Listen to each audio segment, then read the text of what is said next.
Welcome back to another edition of the Gabagools Podcast, episode 51. With me today, the host, obviously co-host, Dan. How we feeling? Feeling as usual, right? Light, limber, loose.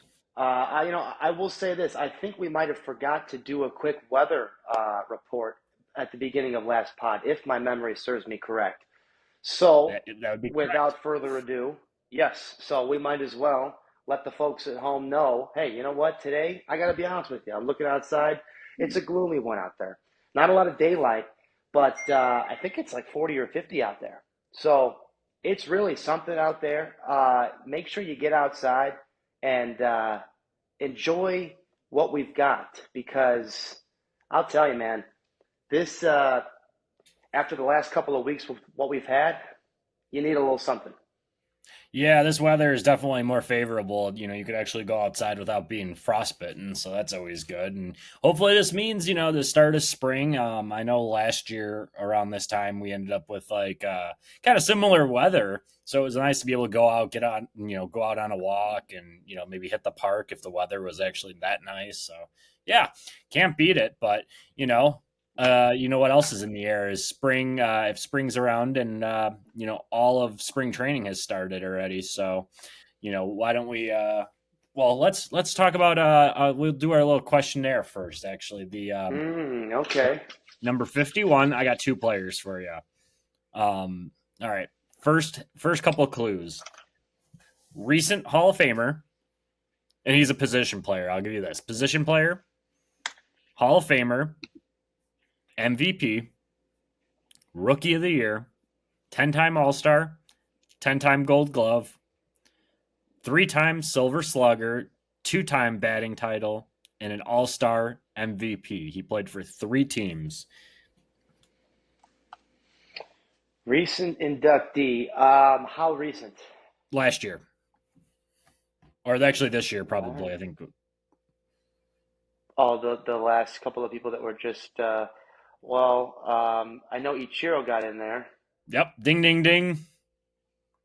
Is it really? Did he win? I guess he might have won an MVP.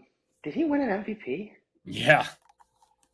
I'd have to Totally. see those numbers because I mean, I'm sure he hit like 380, but like he didn't hit a lot of homers. I'm a huge Ichiro fan, though. I mean, ever since he came over, I mean, the guy was just a 300 hit machine, had great speed, and a small little guy that played right field, and he had one of the bigger arms in the league for a small guy. He could dart you from, going. He was a fascinating player to watch.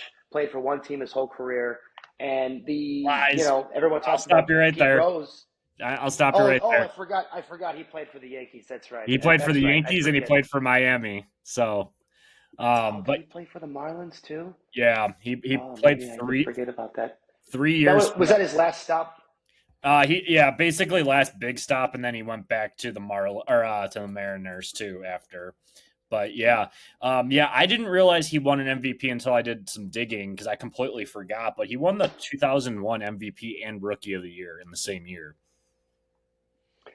Well, that's quite the feat to do. You don't usually see that happen. And Not too you know often, no. what though?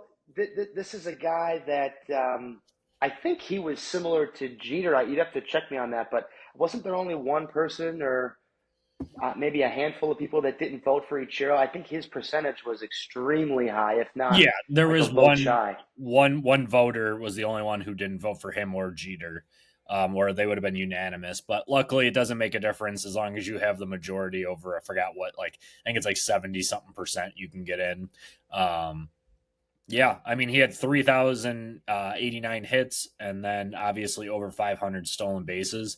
So his rookie year he had 56. He batted 350. So I mean, right there alone, it's not really difficult to do, but it's kind of funny watching the trends. Like if you look at his early 2000s, and this kind of goes for pretty much just baseball during that time, people were getting Hmm. 700 plate appearances a year. And that 2001 Mariners team was elite too. I think that's the team. I'm gonna have to fact check it, but I'm pretty sure that team went like 106. They won like 116 games. Yep, that was that year. Yeah, Lou Pinella, I think, was the manager. You had Griffey over there with who's the DH? Oh, Edgar. Griffey wasn't even on that team, believe it or not. Griffey was gone. Oh, that's not. He was gone. Oh man. Yeah, it was the John Olerud, Brett Boone, Carlos Guillen, David Bell, Mike Cameron, Ichiro, Edgar Martinez, another. I think he's a Hall of Famer now too. Mike Cameron was pretty good back in the day too. He was a Yeah, solid player. former White Sox. We traded him, I think, a while ago, and then yeah, Brett Boone hit 37 home runs, 141 RBIs. Not really shocking though when you look at like Ichiro leading off, and given that he batted 350 that year, I'd kind of hope. Yeah. But like Olenrud also batted 331 that year, so I mean, I'm a big batting average guy.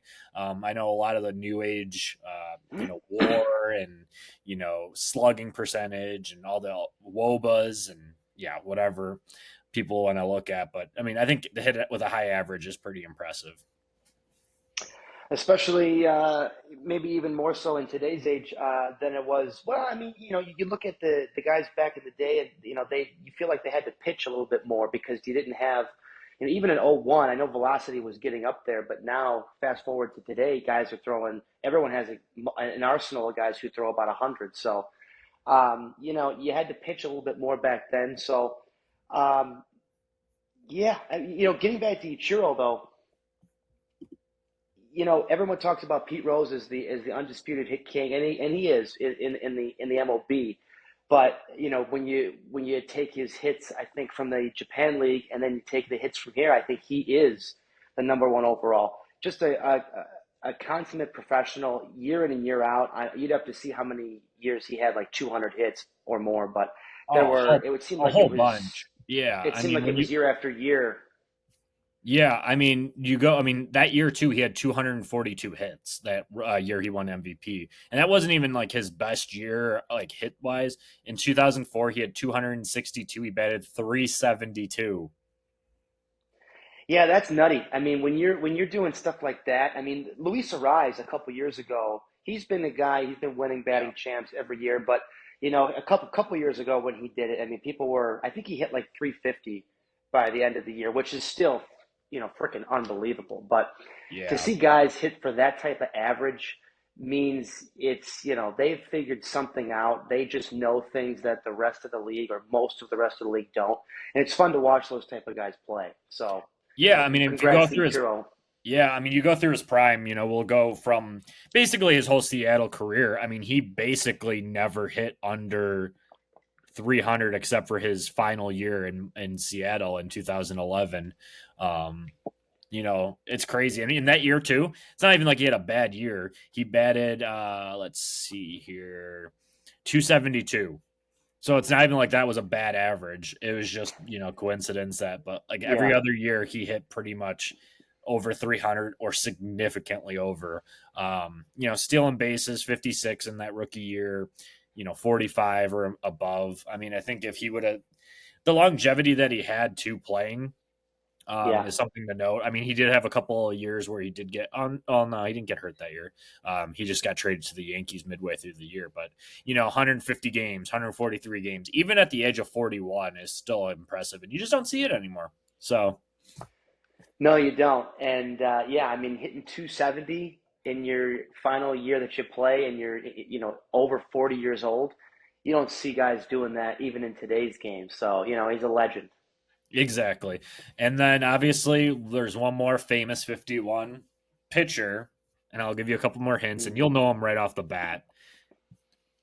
Played on a same team, not same team as I don't think any crossover, but same team in Seattle. He was a Hall of Famer, 5-time Cy Young. He's a Triple Crown, 10-time All Star, 2001 World Series champ, World Series co MVP, 4-time ERA title. He's got 303 wins and a career 3.29 average with 4,875 strikeouts. Yeah, I'll stop you right there. It's the big unit, Yeah. Randy. At which part did you pick up I on? mean, I just wanted you to keep going. I was I could have waiting for too. the 4,000 something strikeouts, but Yeah. You talk about just first of all, right off the bat, a Cub killer, right? Every time Yeah, he would pitch against the Cubs, they'd be I like, remember "Yeah, that. he's 20, he's 10-0, he's 12-0, his ERA is sub one." He just never gave up anything against our team. It makes you go back and wonder, God, he with how good he was, if he would have pitched at Wrigley Field, he might have been even better. I mean, my goodness. Interesting you say that too, just because of how many people give up home runs and stuff at Wrigley. He just missed bats against our team. But one True. of the most dominant pitchers, if not maybe the most dominant pitcher that you and I have really Yep. seen. You talk about a guy that, I'm a righty. I believe when you played, you batted lefty, right? I batted lefty, but I So throw righty. So the ultimate dream combination there. But mhm. um, as the lefty batter in this Gabagool podcast, that would have been a nightmare for you at the plate with this big, lanky, what is he, like 6'7" lefty coming at you, throwing about 100. I don't And even want to think about early it. on in his career, the control wasn't that great. So people, you'd see him throw balls to the backstop, and then when you're in the plate, you're thinking, this guy's going to take my head off. Yeah. But another guy. We've brought up some names on this podcast, some Hall of Famers. Two guys on this pod, Ichiro and Randy Johnson, some of the best that we've seen in a long, long time.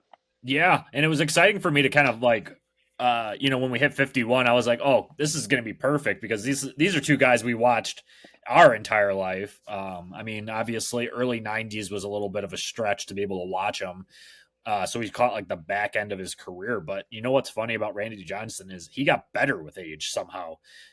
Early on, I mean, he had a ton of like innings pitched, and he was running for Cy Young candidate. He did win in '95 when they did when that Mariners team did make the playoffs. I don't know if they went to the World Series that year. I don't think so. I think they lost to Cleveland.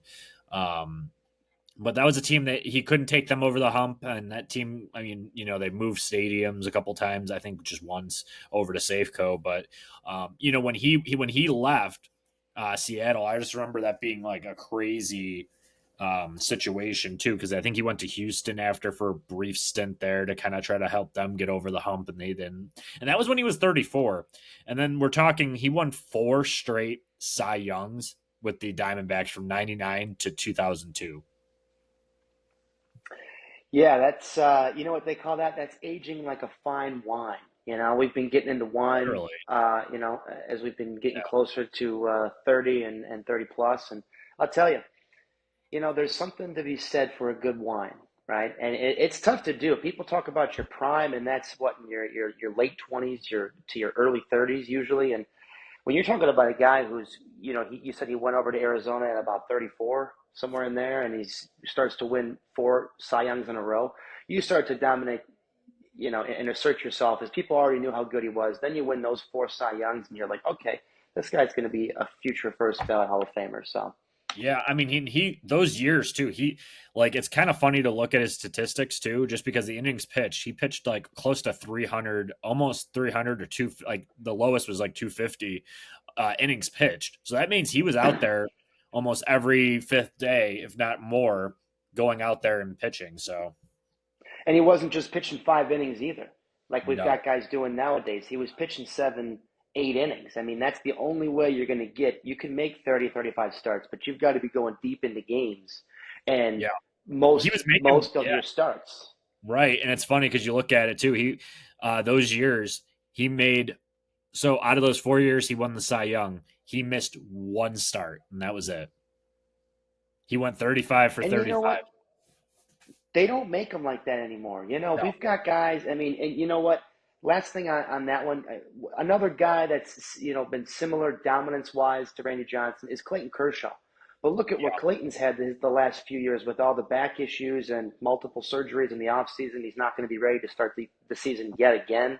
You're talking about another future first ballot Hall of Famer, but if he didn't get hurt all these last couple of years, numbers would have been much more, as a whole, a lot more comparable to a guy like Randy. But yeah. that's a I mean, in topic the for another three, I day. mean, obviously to be expected. I mean, he hit 364, 347. This is for strikeouts, 372, and Jesus. 334. Like 4 years in a row. Like people don't even come if they get to 200 strikeouts now. But that's because, like we said, they throw a little bit harder and they go maybe 4 or 5 innings, and then pat them on the back. We'll see you in 7 days, and then if you're a Sox pitcher, see you in 7 years because you ended up with Tommy John 4 times in that time span. But Isn't that crazy though? You're talking about strikeouts for guys in this era right now, 200. I mean, do guys even get to 250? I mean, maybe if they're having a crazy good year. You and have to that's look at even some of these last guys that just won, like Sale and Skubal.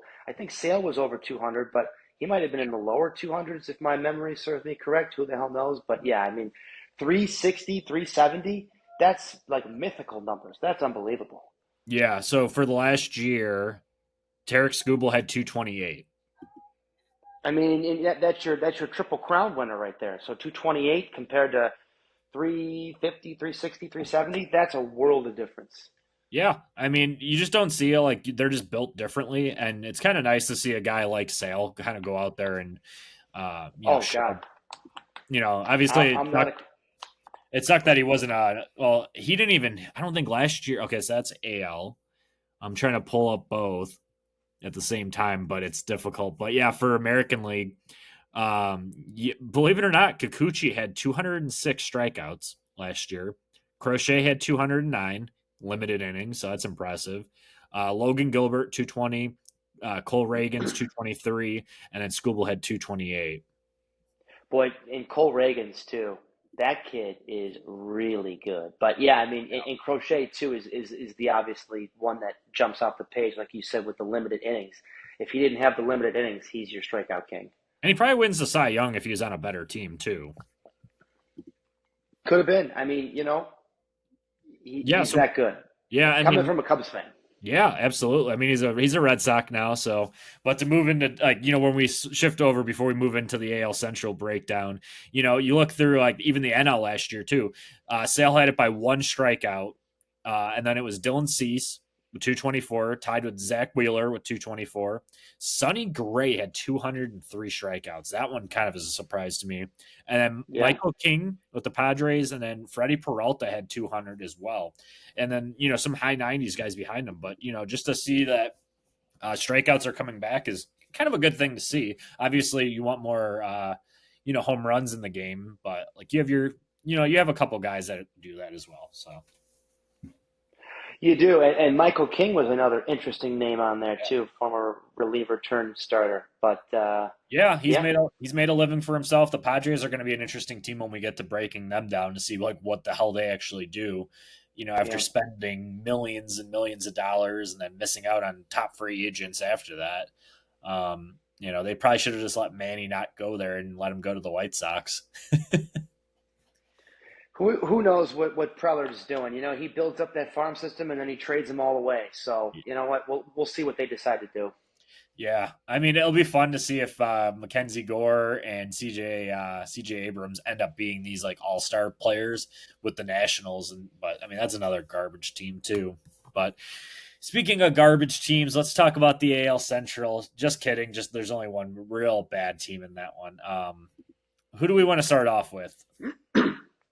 I think since we started with my team last week, we should start with your team this week. All right, The most improved team in your division this year. the most improved. Well said. That's funny that you could say that they're the most improved. I mean, you can't get much worse than last year with the Chicago White Sox. Obviously, they broke the record last year for most losses. If you didn't know, they lost 121 games. 121. So, I mean, for what it's worth, that's just an impressive feat in itself. I mean, I've been Oh, pretty outspoken about this damn team. If you've been listening long enough, that I am a diehard White Sox fan, but I am boycotting them until Jerry signs, like maybe until they actually get a path where we spend money on good players, not just signing a bunch of, you know, players on the way out. Alas, Lance Lynn and so on and so forth. But we're talking about the 2025 team. I mean, the Pacoda projections are not very promising. 61 games, which would be a 20 game stretch above what we lost last year. I'm taking the under. If the betting odds are at 61, I'm going under.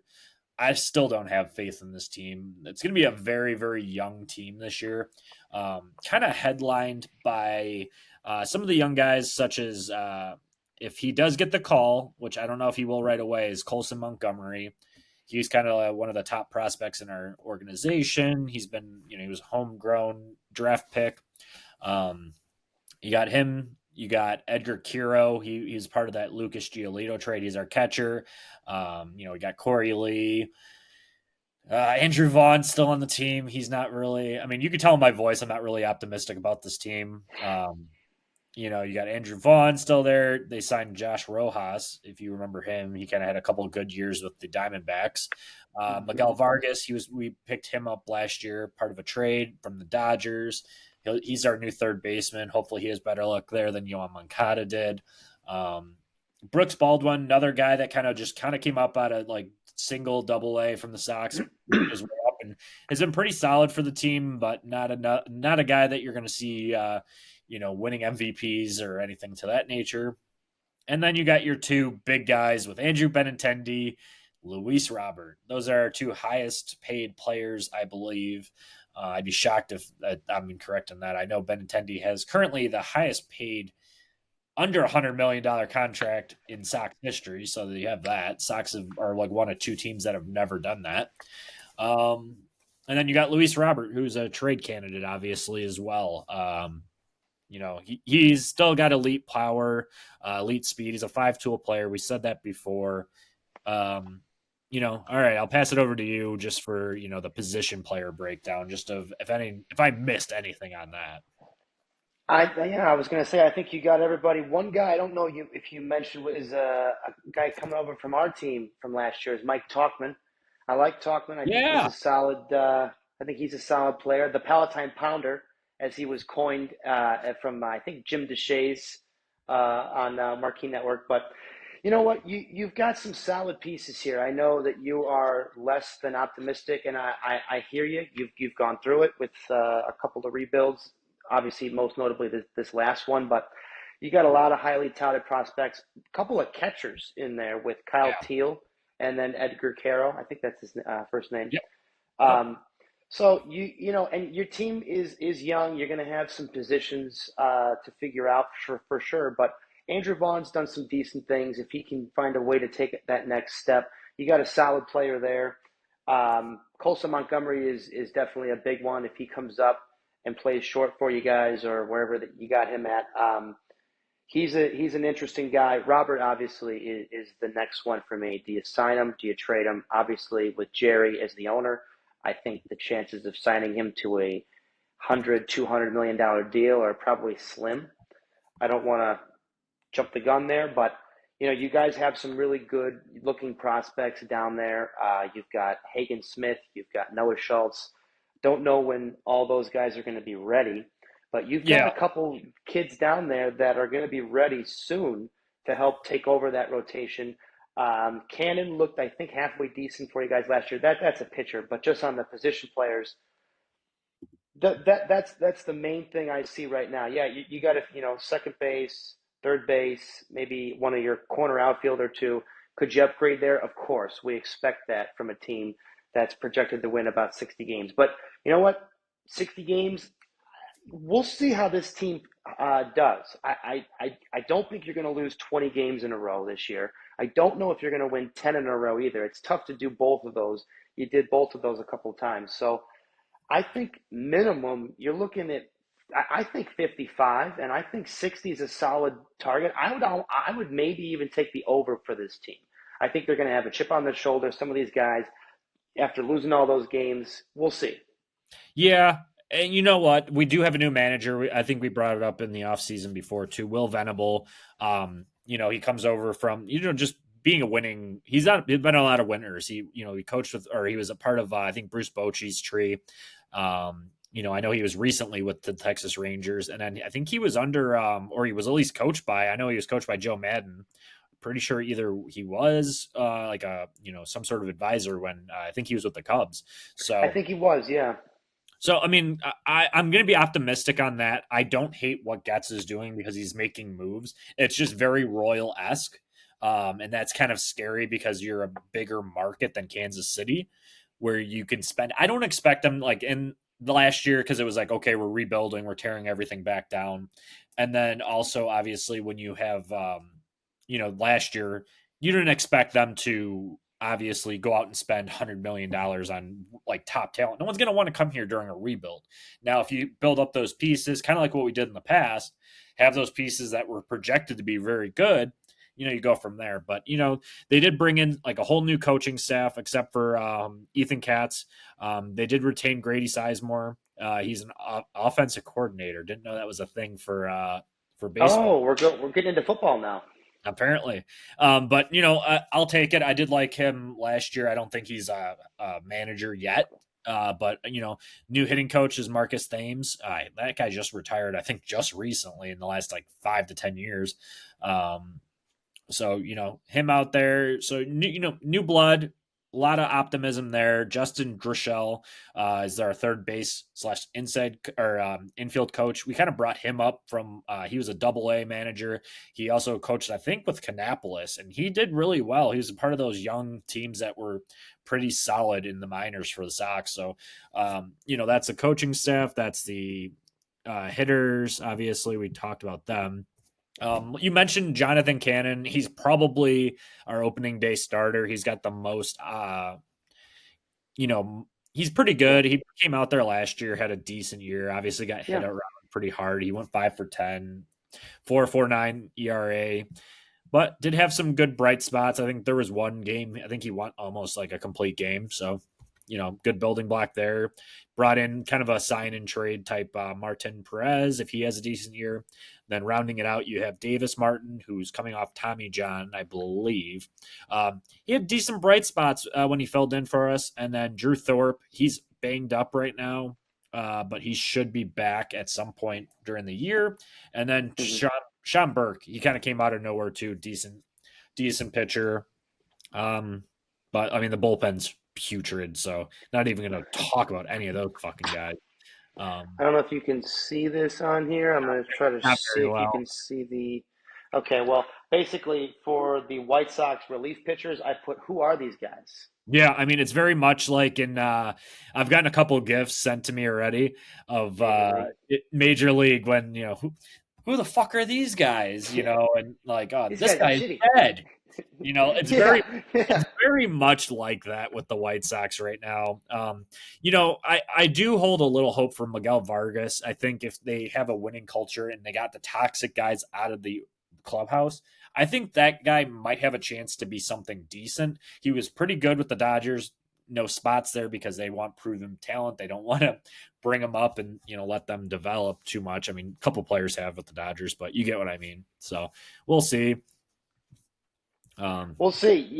I think your starting pitching in another year or two is I think going to be your strength. And if you can sign a big free agent, if some of these guys hit and your yeah. team starts to build, Cannon I like. I don't think he's bad. 4.4 ERA. You got to get rid of the win loss record on a team that lost kind 120 of a games. You shitty got to. kind of a shitty stat too. I think a lot of people I care more about quality starts.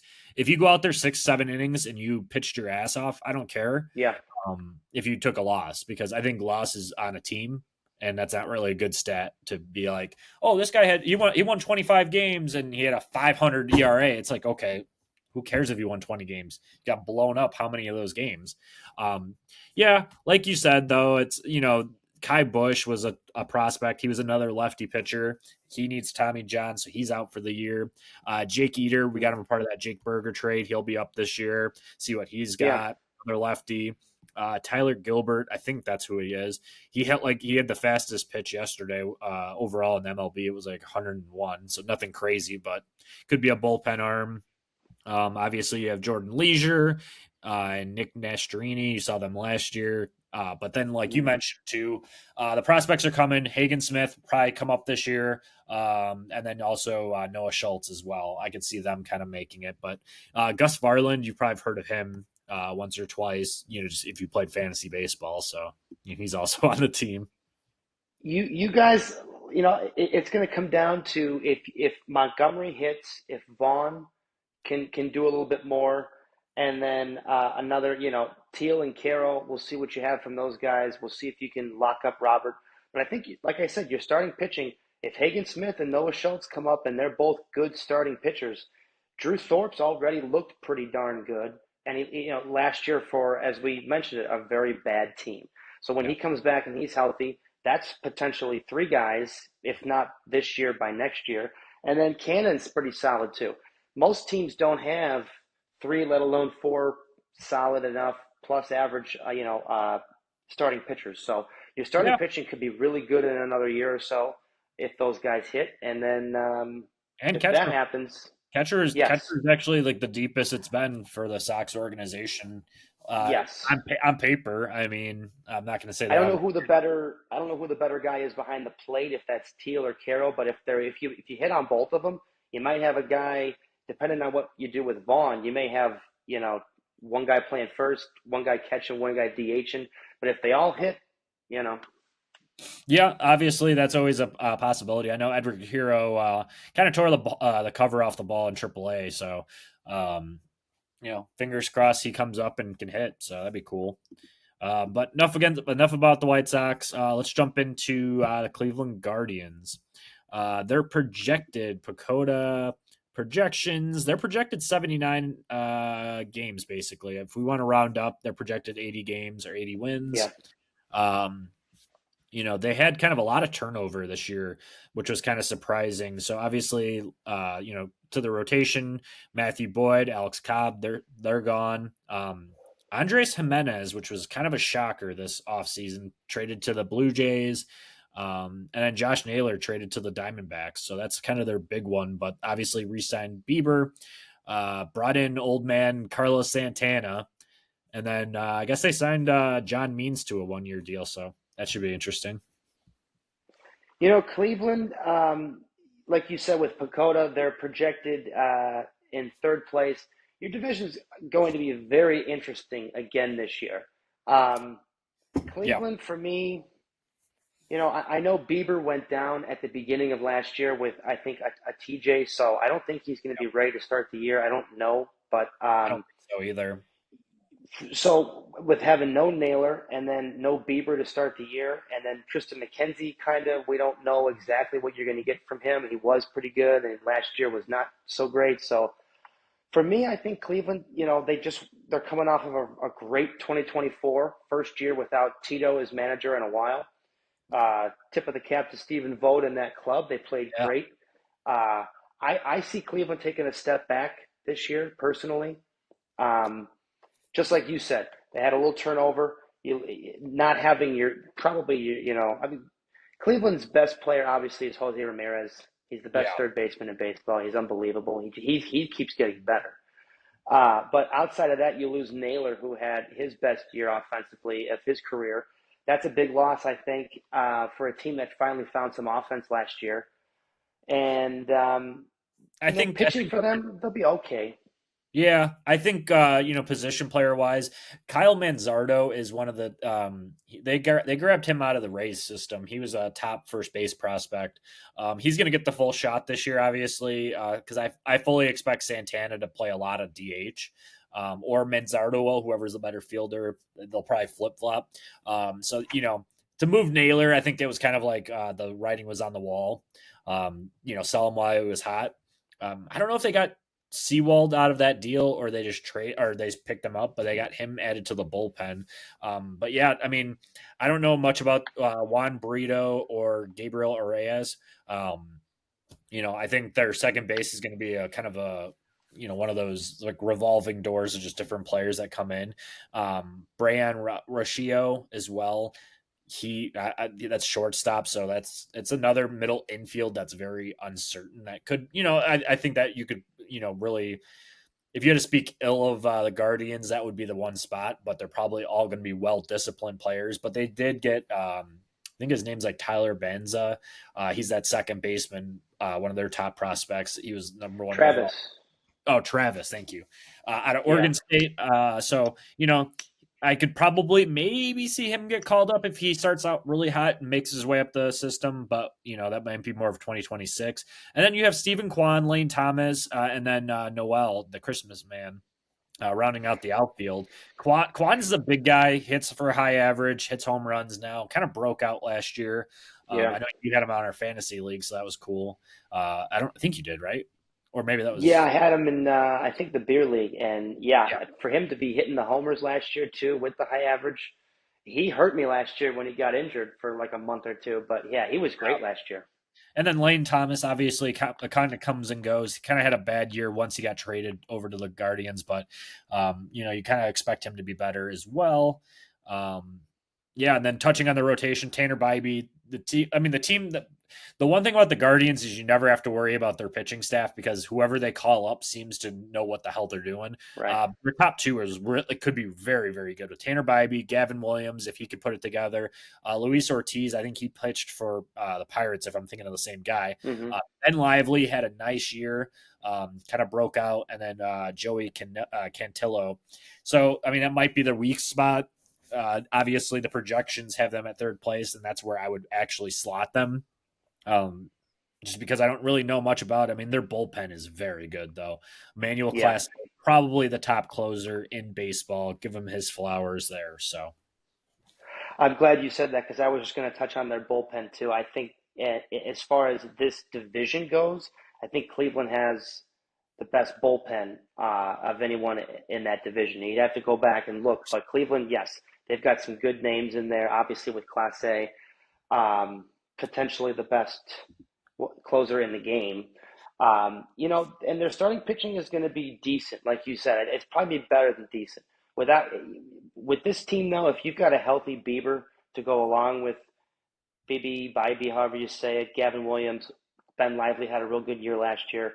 Then that's four guys, and then you're looking at, do we have Luis Ortiz in there? What about maybe even a Tristan McKenzie or the other guy you mentioned? But I think for me, again, this was my question going into last year, and it was the same thing for the last 5 or 10 years. What are you going to get offensively from Cleveland? And I'm assuming they're hoping Manzardo steps into that Josh Naylor type role. And then, like you mentioned with Bazana, does he get called up this year? And if he is that good, that's a huge extra boost, with him, Kwan, some of those guys. Cleveland's an interesting team, but I just feel like they're a little bit of an incomplete team. yeah, absolutely. And then just another two prospects that will be up at some point, too, is Chase DeLauder. He's an outfielder, pretty good. That's right. He looks good. He looks good. And then Jason Chorio. I don't know. I'm guessing that's. I think that's his brother. Or Yep. Yeah, from Milwaukee. yeah, So yeah. obviously, the team's going to be a little bit different than what they were last year with some major pieces getting moved, including the bullpen. But they find a way to win. That is for sure. So we'll see. But another team that really didn't spend this offseason. But moving into another team who is technically the favorite for the division, which is kind of crazy to say, is Yeah. Your yeah, Twinkies. yeah, the Twinkies. There we go. So they're Surprised that they're the favorites. yeah, I'm kind of surprised too. They're projected 86, so 87 wins because we rounded up on this podcast. Let's see here. Their big addition, Anthony DeSclafani. He's a pitcher. Harrison Bader, Ty France, Danny Colombe. I think he must be a left-handed reliever. And they really didn't lose a whole lot. They lost Kepler, Santana, obviously we mentioned. But, I don't know. That's just a weird team to me. I mean, Ty France is a nice pickup for them just because Jose Miranda can never stay healthy. They could maybe move Edward Julian over there. Overall, this is a young team. Edward Julian is one of their prospects that kind of came up. That was nice. Brooks Lee, he'll get the full nod, and it looks like it's going to be at second base this year. He was one of their good prospects. Royce Lewis, if that guy can ever play 162, might win an MVP. Yeah. That would be a dart throw. You have $5, you have $1. Throw it on him to win an MVP just because it would be so random, and he might be in a top 5 voting because if he ever stayed healthy, the dude tears the cover off the ball, kind of like a Byron Buxton too. Another guy. So Yeah, they've got three of those guys on that Yeah, team. You you, you you can didn't we say, didn't mention Correa either, because Correa ever since he yeah, went there is yeah, hurt all the time. yeah. Buxton's hurt all the time, and so is Royce. You've got three Ferraris on that team, and if they can find a way to drive those correctly, that yes, this team could win 100 games this year, but they're all hurt. None of those guys can play 100 games, let alone 162.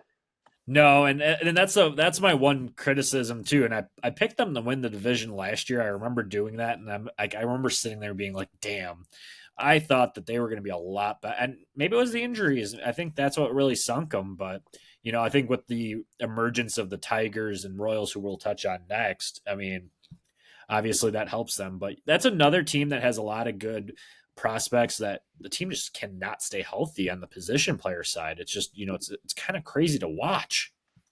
Um, Yeah, oh, Go go ahead. ahead. Okay. Moving into their rotation too, Pablo Lopez obviously is kind of their ace, unspokenly. Joe Ryan has that potential to be an ace. Bailey Ober, stud.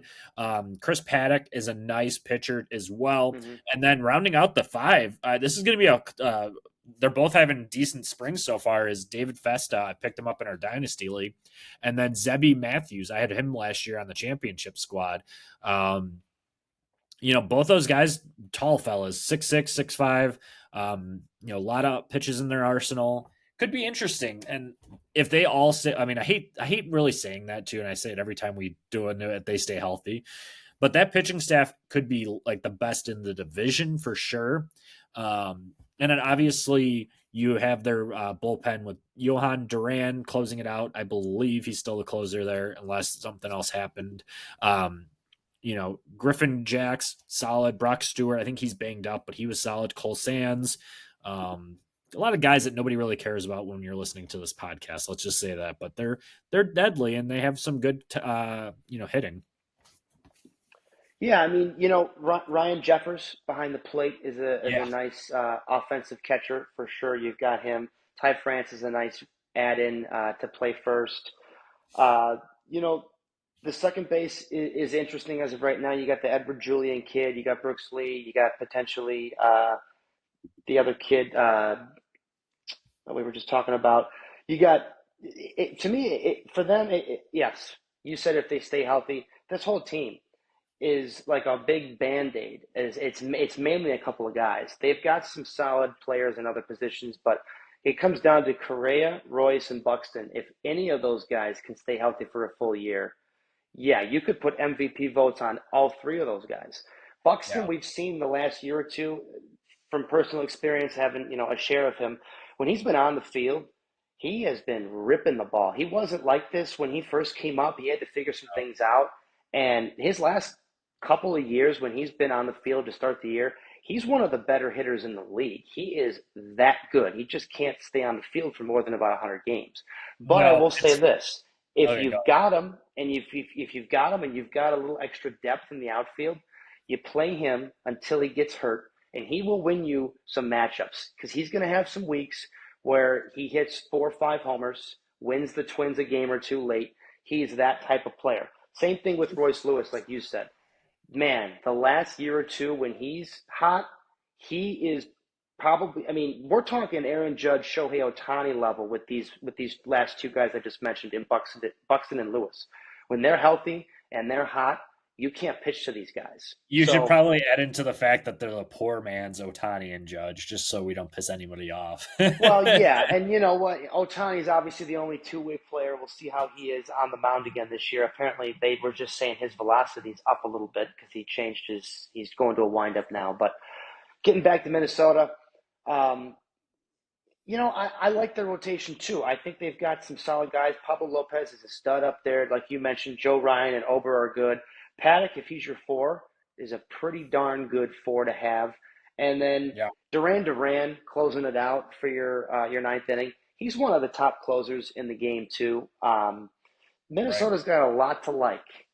Um, I'm a little Here's a surprised that they're projected to win. They've got some star power if they stay healthy. Maybe that's what the projections take into I think account. that's But what it is. I think that's what it is. And then having Brooks Lee, who is one of their top prospects, come up. And if all the other guys that we said are healthy, there's no reason they shouldn't. But this one is kind of an interesting guy. I don't know if you saw him get added to the team. They randomly traded for him. Is Diego Cartaya. He's a catching prospect for the Dodgers. He was From actually like the Dodgers, yeah. I've got him yeah, in our dynasty league. yeah. They randomly traded him to the Minnesota. I was like I was out of nowhere. I guess this was a while ago that they did it, but like early January. But they traded for like a right-handed reliever, Jose Vasquez. Um, I mean, who knows You why know, they the did it? Dodgers But they don't need any other catchers though. They just locked up Will Smith for a nice yeah, chunk of time, and then they've got that other kid Dalton Rushing, I think, who's down there. yep, Cartaya was ranked higher than him a year or two ago, but Rushing went up, Cartaya went down, and yeah. that's what happens, I guess. He was expendable, but yeah, he's an interesting name too. I forgot that Minnesota got him. Obviously, Jeffers is a really nice hitting catcher, but if Cartaya can refigure some things out, because I know he had a down year last year, but in the minor leagues. But if Cartaya can figure something out too, yeah, that's an interesting name. I forgot that he moved over there. Yeah, and then obviously they're one of their top prospects, and Walker Jenkins might come up this year too. Pretty high on him. We'll see, right? Because I think he's only 20. We'll see if he gets the call, but he's like the number 2 or 3 right now in MLB's top 100. So, I mean, to be that young and be that highly touted means you're knocking. Yep, and then obviously Emmanuel Rodriguez will get a shot this year too. He's a good lefty. Gotta love the lefties on this podcast. Yeah, coming from a lefty, Yep, from one exactly. lefty to another. From one lefty to another lefty love. All right, let's move into the Detroit Tigers, who surprised a lot of people last year with their late Yeah. uh, second half. Probably the best second half in the league last year. I think that's what we said when it happened.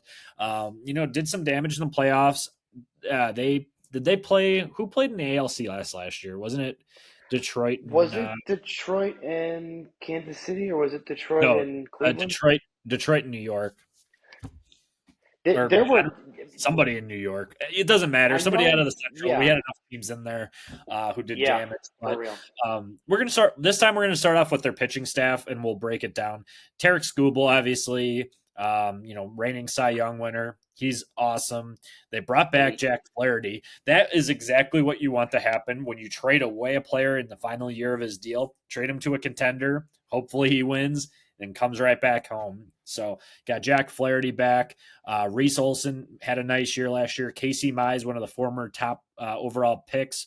If he could put it together, I know he's been banged up. And then obviously they're one of their other top prospects in Jackson Joby or Job or whatever his last name is. Yeah, no, those guys look good. Obviously, it starts and ends with Scooble. Coming off of that amazing year, can he, replicate that? Can he have another Cy Young type year this next year? If he does that, I think Detroit can do some things. Flaherty, I think, is the big one, right? If you slot him in there, probably in that 2 spot, he had a really good year last year, both for Detroit and the Dodgers. Pitched pretty well for the most part in the playoffs. Um,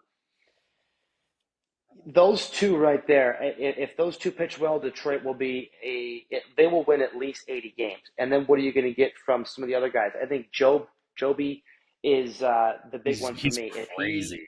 he looks good, so if he ends up being another guy, now you got a big three. One guy you didn't mention, I think they have Alex Cobb. They might have signed him, so we'll see. As a veteran guy, he might find his way into that rotation. We'll see, but yeah, Reese Olson too had a solid year.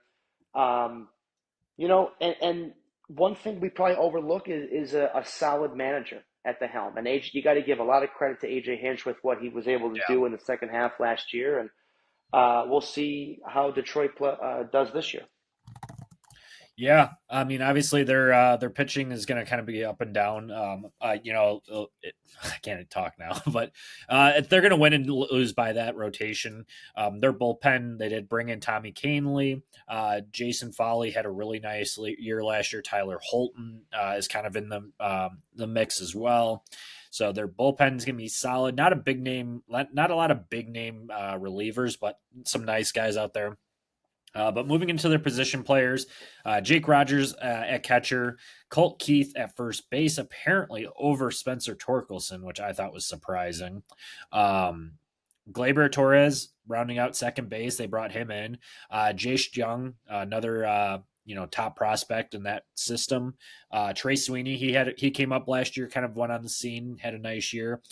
Riley Mhm. Green, that guy's been in the system for how long and made his another guy that gets hurt a lot. Can never really put it together, but when he is healthy, he's really good. Parker Meadows, Matt Versling, and then Kerry Carpenter to round it out. Not even mentioning Spencer Torkelson, not even in the starting lineup.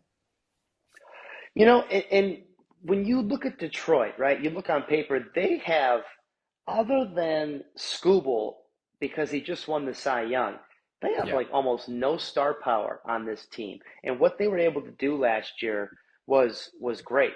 But some of these guys are starting to. We saw some things for some of these guys. Veerling had a solid year. Riley Green, like you mentioned him, I think he was finally healthy. He looked pretty good, or at least when he was. Parker Meadows did some solid things. Kerry Carpenter, I think, had a really good year for them. He's probably looking to DH. They've got some pieces. Colt Keith, we'll see, right? If he's moving to first, what do you do with Torkelson? Really didn't mention him until right there at the end. So Torkelson, he's hit some homers. I don't know. I'd have to see what he did this past year. He might have been decent, but he really hasn't amounted to really anything. And he was a super Oh, high pick. So yeah, for what he was supposed to be, he completely flaked out of what. And I know he got sent down at one point last year too, and kind of got told like fix your shit or you're gone. And he kind of tore the cover off the ball in AAA. Kind of came up and had a couple nice games, but really didn't stand out like he's supposed to. So they might let some of those younger guys in and see. But that's a nice core. If you were to look at, um, just looking at names, if you played MLB The Show or played any type of fantasy, you kind of looked at Detroit and saw what they were building there out of their farm system. It's a nice farm. A lot of big names, I think, that could be pretty good. Well, I think under that leadership with AJ Hinge, I think they could be like one of those teams that builds up a really nice, and they have playoff experience now, so that's only going to help them in the long run. Let's see. absolutely. They're only projected like 80 wins too. That division is very tough. I mean, I think if the Sox are 20 games better than they were last year, which I mean, God forbid, you hope so. Um, a lot of these teams aren't going to win close to I think 90. How many? We'd have to look at the standings from last year. I don't know if you have that, but how many teams won like 85 games or more out of that division? Well, 85, you had three, but 82 or more, you had four, because Minnesota had 82. KC and Detroit finished with the same record with 86 wins, and then you get Cleveland with 92. So, yeah, Yeah. So I mean, they could be in it. That would be my dark horse for the division. We'll break that down after we finish, but just based off it's of a if good that one. pitching staff can really put it together, I think they can really challenge the Twins. But another team that really didn't go out and spend a whole lot of money, that the AL Central did not spend money this year. It's kind of crazy. Yeah, it's a group of non-spenders, I guess. Yeah. Anything else on the Tigers? Um, no, I think we hit about everything on them. We'll see, right? I think having a good manager is something we can't overlook. They had a great second half last year, so let's see if they can build on it. Yep, absolutely. And then let's talk about Kansas City Royals. That's another team right here that is projected 82 wins. I think you could bump that up a little bit just based off of what they did this offseason and what they brought in. So they traded away Brady Singer, which is kind of a surprise because he finally kind of emerged as one of their top pitching Yeah, prospects. it looked good. For Jonathan India, who they did need, and he needed a new change of scenery as well. Um, Carlos Estevez, they signed him. Michael Lorenzen re-signed. Joey Weimer, him pretty well. They got him in a trade from the Reds. Um, you know, we'll where what else? What do you got on them? Kansas City. Spoiler alert: this is my pick to win the AL Central. I like Kansas City. I like what they've done. They've added a few guys. The Brady Singer, India. deal was interesting for both sides, right? I think mainly for Kansas City because, like you said, Singer actually looked pretty good this year. He was a fairly highly touted guy when he came up a couple of years ago. And I think this trade can work for both teams. I think India's, he was a pretty highly touted guy a couple of years ago as well. Cincinnati has a plethora of young infield position players that need to have their playing time. So I think this deal can actually work for both sides. You've got one of the best catchers in the game still, and Salvador Perez behind the plate. Crazy he's still Vinny Pas- catching. Crazy it he's still is. catching. Those knees are stronger than most. Yeah, I mean, Vinny he's got to be the last Pasquantino one. He's got to be the last one remaining off of that 2015 championship team has to too. be, has to be. And yeah, when you say 2015, you're like, God, this guy's ancient. Yeah, But been in the league since 2011. Vinny Pasquantino at first base had a nice year last year. I think if he goes any better, you've got a real stud there at first. India potentially at second. I'm mentioning this kid Massey too because I think they're pretty high on him, so he'll get some playing time. Obviously, shortstop Bobby Witt Jr.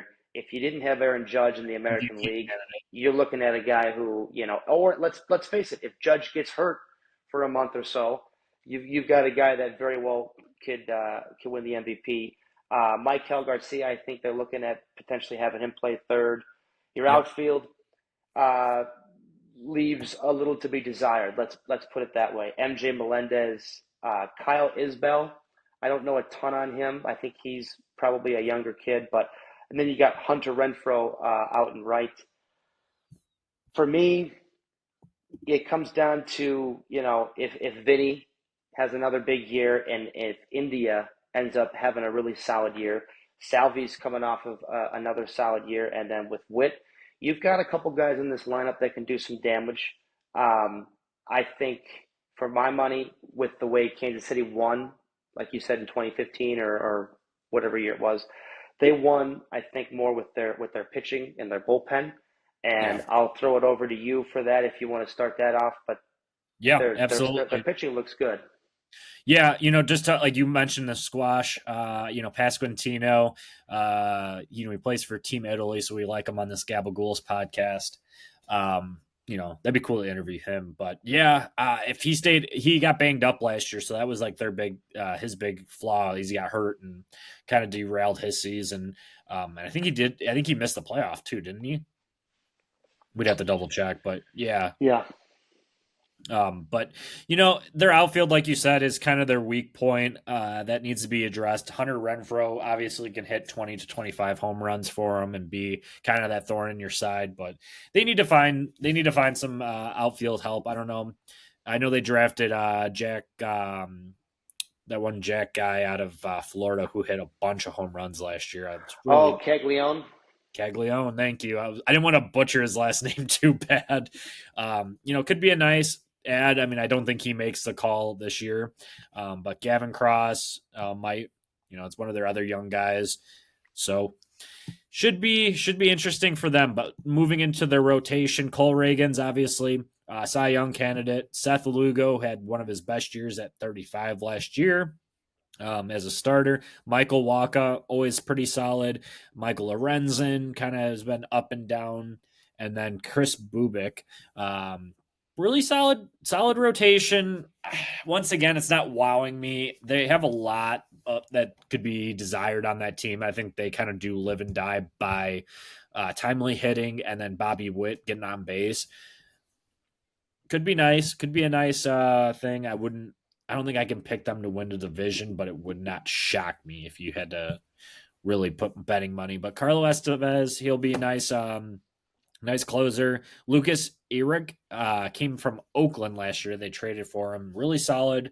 They really needed some closing help with James MacArthur going down and kind of just blowing up or imploding.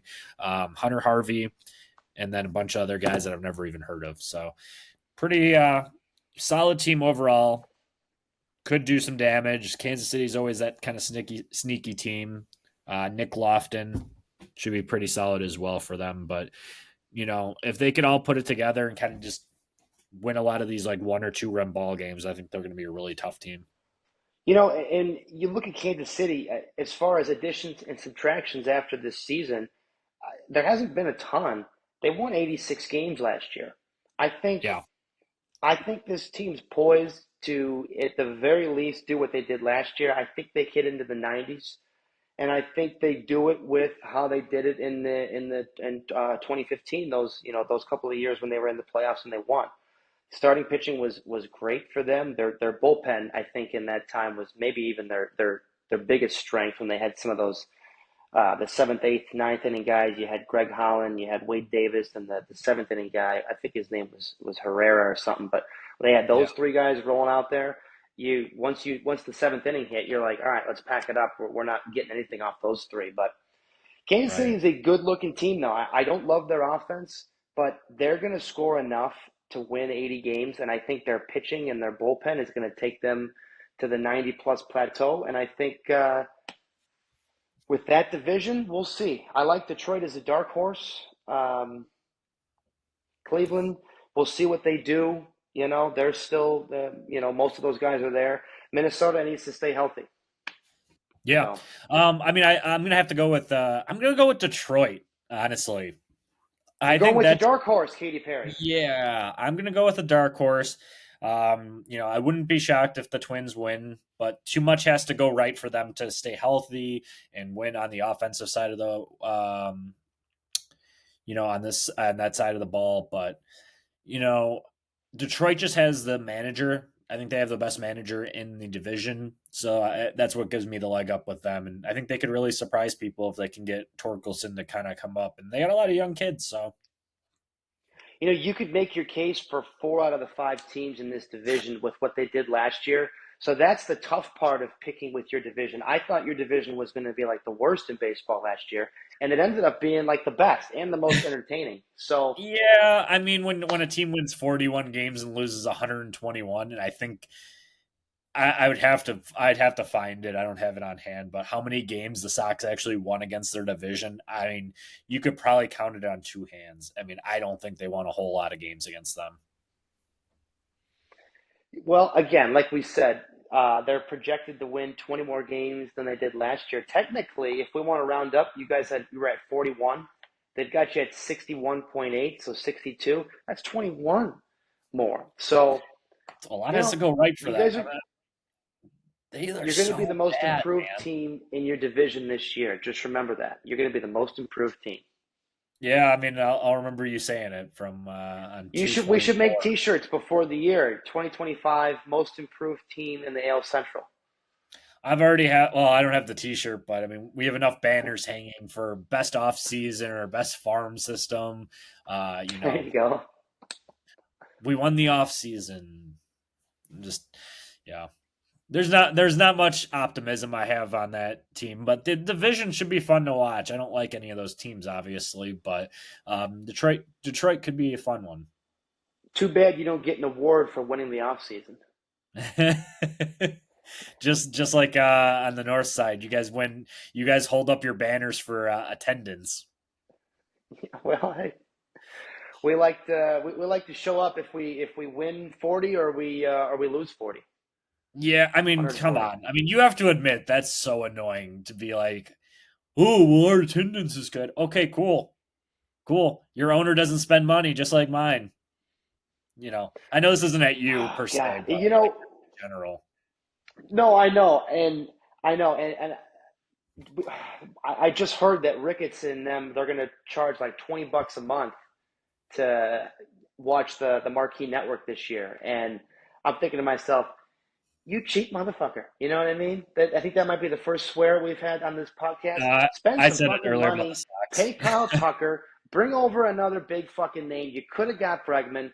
We should have had Bregman. We should have upped it a few more million. We already had the fourth year. I don't know what the fuck we're doing, squabbling with 5 or 10 million when the guy probably should have been a Chicago Cub. Instead, he's a fucking Boston Red Sox. So And he had a home run spend some. yesterday, for what it's worth. Yeah, he certainly did. So spend some fucking money, you cheap fuck. I'm not laughing because like I honestly feel your pain because that's what I live with. Like the Sox have never had a player signed over $100 million in their history. There's like three teams that could say that. I think even Oakland might have spent $100 million on a player now. I don't know. Um, That Yeah. would be something. Yeah. I mean, I feel the same way though. Like, I'm not going to spend $20 to watch the White Sox this summer. Like, fine. Per month. I'm gonna take reading. Yeah, I know that's per month. Per month. And You're talking about 100, 60 win team $120. projected season, or 60 win team, and you want me to spend $20 a month to watch that awful product on the field where balls are hitting off Oscar Colas's head? We didn't mention that. Yeah, I saw And then I think it wasn't even that same play, but like, and I don't know who was even out there. I just saw the clip because, of course, it gets sent to me 100 times over.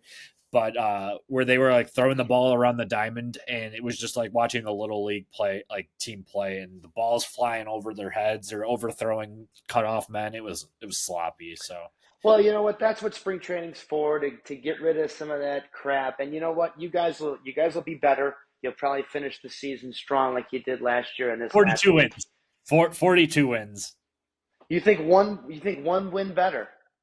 Is that the No, if you have projection? if you had no, give me my projection. We'll be at 60. Oh wait, no, they're projected 62. Give me Yeah. 59 wins. I'm going with the under. Well, they'll be better Wow. than last year. That's pretty close to the Pacoda, though. You're within a handful of games. I mean, you're saying that you could see them. You wouldn't be surprised if they won 60 games. A lot has to go right. I mean, a lot. I mean, if you think about it, if they're winning games like that, that means Luis Robert got traded by then. That means he's tearing the cover off the ball and he's gone. He's gone, and then Benintendi, I don't think anyone's going to trade for him. Not because it, you know, just his contract. I don't think he does enough to earn that contract, but we'll see. I always liked Andrew, so I liked him when he was coming up with Boston, but I don't know what he hasn't done much. no, no, he did like a solid year with Kansas City too, and then somehow ended Yeah, up on the White Sox. that's how it goes, right? Yep. All right, that's all I got on that shitty division. So, What any closing? you? Any I so closing? I Any? picked Cleveland. Yep, you picked. You Oh no, picked you picked Kansas City. no. I picked Kansas City. What am I saying? I was looking at Cleveland in my notes. That's what it was. All right, I picked KC. You picked Detroit, and then I might I actually have to just throw some money on Detroit just because that'd be fun. Just like Cincinnati, I want to do that too. and you took Milwaukee, right? Last week. Yes, yes, I Yeah, did. I think you took the Brew Crew. I just want to make sure we got those Oh yeah, picks for the people at home that are watching so that they can yell at us at the end of the year when we're wrong. yeah, exactly. Yeah, should be fun. Should be a fun year for baseball. Fantasy's coming up. We got our dynasty draft this weekend, so looking forward to that. That's like all I can close out on. Got the fourth pick. Yep. All right. Peace out.